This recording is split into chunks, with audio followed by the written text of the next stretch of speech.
Hello and welcome to GEO 5344. The first four lessons of this course focus on the concept of curriculum leadership and the major curriculum theories and debates shaping the content of the geography curriculum in schools. At its core, the concept of curriculum leadership is all about engaging the questions, what should be taught in schools and why? Over the past century, theories of curriculum have emerged to provide a conceptual approach to curriculum design and development. Before we explore these theories and traditions, let's first take a look at some of the present challenges to teaching geography in schools. This is a diagram from a report issued in 2015 by the U.S. Government Accountability Service, the GAO.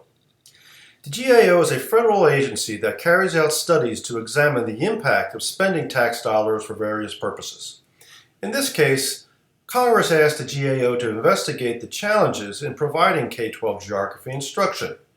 As you can see from the diagram, pressure to emphasize other subjects was identified as the largest challenge, but there were others.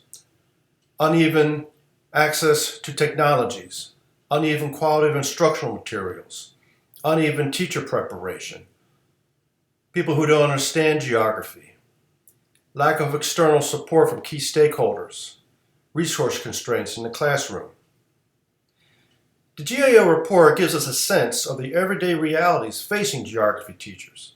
In this light, it may seem a luxury to ask lofty questions about what geography should be taught in schools and why. But we hope you will see that engaging those questions as a geography teacher will help you become a confident and effective educator who is capable of delivering the highest quality of geography instruction given the available opportunities. So let's turn our attention to curriculum theory and some of the major traditions of thought that have guided curriculum discussions and debates for more than a century. Here is a quote by David Lambert, a professor of geography education at the Institute of Education in London.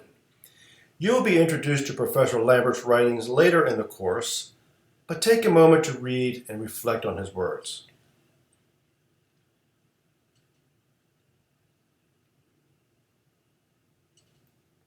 The questions he raises are at the heart of curriculum leadership, but answers to those questions can vary dramatically. Following this first lesson on curriculum leadership, we will progress through the three lessons that examine principles and theories of major curriculum traditions. In a nutshell, the three traditions each take a different focus. The so-called conservative tradition advanced the concept of cultural literacy and the claim that schooling should provide all young people with a common foundation of knowledge. The idea is that our social fabric will be strengthened when people operate from a mutual understanding of our nation's history, works of art, scientific progress, and so forth. A second school of thought, the so-called progressive tradition, focuses on the child.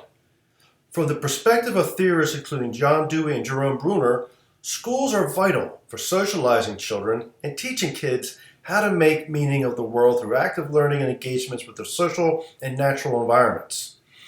A third realm of curriculum thinking is a critique of the first two traditions.